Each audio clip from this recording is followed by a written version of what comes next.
अस्सलाम वालेकुम everyone, this is Sana. Welcome back again. कैसे हैं आप सब? Hopefully you are all doing great. I am fine too, अल्हम्दुलिल्लाह। कुछ पेंडिंग काम थे डीप क्लीनिंग के, जो काफ़ी टाइम से ना मैंने रोक कर रखे हुए थे, क्योंकि इसके लिए थोड़ा सा ना एक्स्ट्रा टाइम चाहिए था। बस आज के व्लॉग में ना डीप क्लीनिंग के साथ साथ आप लोगों के साथ कोई भी मुश्किल या परेशानी हर बंदे पर आ जाती है, और इस मुश्किल से किस तरह ख़ुद को निकालना है, अल्लाह ताला को किस तरह से याद करना है, एक छोटा सा वजीफ़ा आज आपके साथ शेयर कर रही हूँ, जिसको पढ़कर आप हर मुश्किल, परेशानी या कोई भी मुसीबत अगर अल्लाह ना करे आप पर आ गई है, तो आप आसानी से उसे हैंडल कर सकते हैं, उसे आप डील कर सकते हैं। बेसिकली 2 रकत नफिल नमाज है, जिसको हम सलातुल हाजात भी कहते हैं, जो किसी मुश्किल, परेशानी या मुसीबत के वक्त पढ़ी जाती है। सलातुल हाजात का बेसिक तरीका जो बहुत आसान सा है, अभी आगे जाकर आपके साथ डिटेल शेयर करती हूँ, जिसे पढ़कर आप किसी भी मुश्किल, परेशानी या किसी मुसीबत से आसानी से निकल सकते हैं, और आपका माइंड भी इंशाल्लाह टेंशन फ्री और सेटिस्फाई होगा। अच्छा, यहाँ पर मैं ये बताती जाऊँ कि आज ना मुझे डीप क्लीनिंग करनी थी। घर की कुछ चीज़ें थी जो मैंने पेंडिंग छोड़ी हुई थी, और मुझे ये था कि जब टाइम होगा ना तभी मैं इनको करूँगी, क्योंकि ये चीज़ें इतनी ज़रूरी की नहीं होती, तो हमने पेंडिंग छोड़ी हुई होती हैं। छोटी मोटी जो सफाई होती है ना, वो तो नॉर्मली हर डेज़ में, नॉर्मल डेज़ में चल ही रही होती है, लेकिन जब डीप क्लीनिंग की बात आती है ना, तो उसमें थोड़ा टाइम ज़्यादा चाहिए होता है, तो वो फिर हम ना पेंडिंग छोड़ देते हैं कि जिस दिन टाइम होगा तभी करेंगे। तो बस आज मैंने सोचा कि वॉशरूम्स की डीप क्लीनिंग कर लेती हूँ। इनकी जो टाइल्स हैं ना ज़मीन की, ये भी मैंने वॉश की थी, और कमोड वगैरह, बेसन, इन सब चीज़ों को ना डीपली मैंने क्लीन किया था। और साथ ही मैंने जो मैट्स वॉश किए थे ना, जो लास्ट मैंने व्लॉग में आप लोगों के साथ शेयर भी किया था, वो 1 दिन के बाद ना ड्राई हो गए थे, तो उनको भी मैंने उनकी जगहों पे रखा और बिछाया था।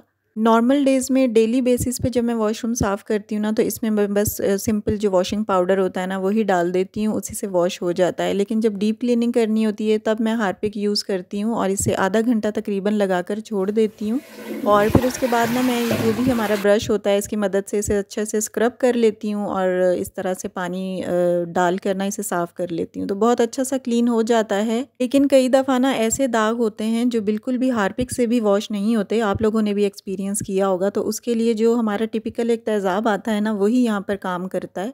इतना ज़्यादा कंसंट्रेटेड भी नहीं होता वो एसिड, इन्होंने थोड़ा माइल्ड किया हुआ होता है कोई ना कोई डाइल्यूशन करके, तो वो मैं ना बहुत प्रिकॉशंस के साथ यूज़ कर लेती हूँ, और वो बहुत बेस्ट रहता है इनके इस किस्म के दागों के लिए जो बिल्कुल नहीं उतर रहे होते। तो बस यहाँ पर वॉशरूम्स की सफाई हो गई थी, और मैं किचन में आ गई थी। यहाँ पर ना चने की दाल को मैंने रात को भिगो कर रखा था, और मैं कबाब बना रही थी बेसिकली, क्योंकि बच्चे वैसे गोश्त नहीं खाते, तो मैंने सोचा कि इस तरह से कबाब बना लेती हूँ। इस तरह किसी ना किसी तरह कंज्यूम हो जाते हैं बच्चों से। तो इसका जो बेसिक सा प्रोसीजर है वो मैं शेयर कर चुकी हूँ एक दफ़ा ऑलरेडी, तो इसलिए मैंने इसकी वीडियो रिकॉर्ड नहीं की थी। कबाब बनाते वक्त मैंने पॉलीथीन बैग की शीट्स खुद ही कैंची से काट के ना, जो शॉपर होते हैं नॉर्मली, उनकी शीट्स बनाकर और एक दूसरे के ऊपर लेयरिंग करके मैंने कबाब रख दिए थे, और जब ये जम गए अच्छी तरह, तब मैंने 1 बाय 1 इनको सेपरेट कर लिया था, और बाद में सिंपल कोई सा भी पॉलीथीन बैग या जिप लॉक बैग में ना इस तरह से डालकर रख देती हूँ। जब भी आपने बल्क में कबाब बनाने हो ना, तो इसी प्रोसीजर से बनाया करें, इससे ये फ्रीज़र में बिल्कुल भी जगह नहीं घेरते, और इनको निकालना और फ्राई करना भी बहुत आसान होता है। तो मैं भी इसी तरह करती हूँ। अच्छा, ये क्लिप ना मैं ऑलरेडी शेयर कर चुकी हूँ, जो मैंने ये किचन और वॉशरूम के मैट साफ़ किए थे, लेकिन मैंने एक दफ़ा और छोटा सा ना रिमेंबर करवाने के लिए ये क्लिप ऐड कर लिया है। और 1 दिन के बाद ना ये मैट सारे ड्राई हो गए थे, और इनको मैंने अपनी जगह पे आज बिछाया था। सबसे पहले यहाँ पर ना मैंने किचन वाला मैट बिछा दिया था। किचन में तो मैट बहुत ज़्यादा ज़रूरी होता है, क्योंकि जो ग्रीसी मटीरियल होता है ना, वो अक्सर ज़मीन पे गिरता है, और पाँव पे लगने की वजह से ना ज़मीन भी गंदी होती रहती है। इसके अलावा कभी पानी गिर जाता है, कभी कुकिंग करते हुए 100 किस्म की चीज़ें यहाँ पर गिरती रहती हैं, तो इसके लिए तो मैट होना बहुत ज़्यादा ज़रूरी है। और इसके साथ साथ ना सिंक के एरिया के नीचे भी एक मैट बहुत ज़रूरी होता है, वो भी नेक्स्ट क्लिप में मैं आपके साथ शेयर करूँगी। अच्छा, अब बात करते हैं आज के वजीफ़े की। देखिए, मुश्किल, परेशानी या फिर कोई ना कोई मुसीबत हर एक पे आती है। ऐसा कोई बंदा नहीं है जिसके ऊपर कोई मुसीबत ना आए, कोई परेशानी ना आए, कोई बीमारी ना आए। ये सब चीज़ें, जो मुसीबतें हैं ना या परेशानियां हैं, ये ज़िंदगी का हिस्सा हैं। हम ज़िंदा हैं, तो इसका मतलब ये है कि परेशानी भी ज़रूर कोई ना कोई आएगी, किसी भी फॉर्म में आ सकती है। देखें, हालात हर किसी के एक जैसे नहीं रहते। मुश्किलात, मसाइब, आलाम, ये तो आते ही रहते हैं। अप्स एंड डाउन्स जो हैं वो ज़िंदगी का हिस्सा हैं। ऐसी सूरत में वावेला करना या नाशुक्री करना या गलत अल्फाज बोलकर अपनी मुश्किल को मज़ीद बढ़ाना, ये सब नाशुक्री की बातें हैं। ऐसी सूरत में सब्र ही करना चाहिए। कुरान पाक में भी 70 से ज़्यादा दफ़ा सब्र का ज़िक्र आया है। तो बस जब भी कोई मुश्किल परेशानी आए तो सब्र का दामन बिल्कुल ना छोड़ें, कोई भी नाशुक्री के अल्फाज मुंह से ना निकालें, बल्कि उसी वक्त तो सब्र का असल इम्तिहान होता है बंदे का, तो उस वक्त सब्र से काम लें।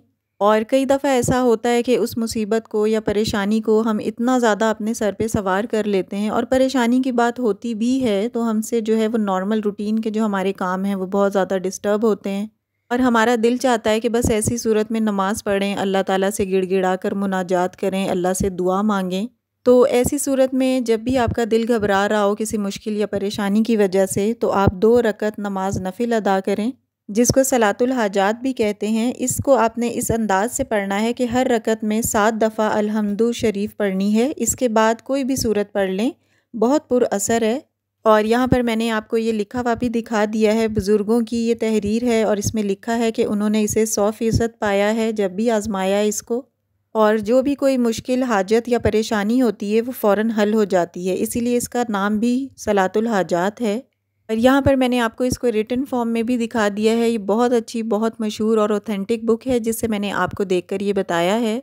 और इसके अलावा देखें, जब भी आप कोई वजीफ़ा करते हैं ना, तो सबसे बड़ी चीज़ जो है ना वो आपका तवक्कुल है, जो आप अल्लाह ताला की ज़ात पर करते हैं, क्योंकि ये हम आज़माने के लिए अल्लाह को तो कोई वजीफ़ा करते नहीं हैं। हमें पूरा यकीन होता है उसकी ज़ात पर कि हम ये पढ़ेंगे तो इंशाल्लाह हमारा काम हो जाएगा। इसी तरह हम दुआ भी डेली बेसिस पे कर रहे होते हैं, डेली हम दुआएं मांगते हैं इसी उम्मीद पर कि अल्लाह ताला इंशाल्लाह हमारी दुआएं नहीं रद्द करेगा, और एक ना एक दिन इंशाल्लाह हमारी दुआ ज़रूर कबूल होगी। और होता भी ऐसा है, जब आप इस्तिकामत से दुआएं करते रहते हैं या वज़ाइफ करते रहते हैं, तो थोड़ी देर से लेकिन दुआ कबूल ज़रूर हो जाती है। अच्छा, यहाँ पर कुछ चीज़ें थी जो मैं लेकर आई थी, बस बेसिक कुछ सब्ज़ियाँ थी जो मुझे ज़रूरी की लानी थी, क्योंकि मैं थोड़ी थोड़ी क्वांटिटी में ही लेकर आती हूँ, तो इम्तियाज़ चली गई थी मैं। और यहाँ पर ना अभी मैं आपको लहसन दिखा रही थी, ये मैं देसी लहसन लेकर आई हूँ, क्योंकि इसकी प्राइस ना कम थी एज़ कम्पेयर टू चाइना के लहसन से। वो 700 रुपये का 1 kg था, और ये वाला 300 का 1 kg था।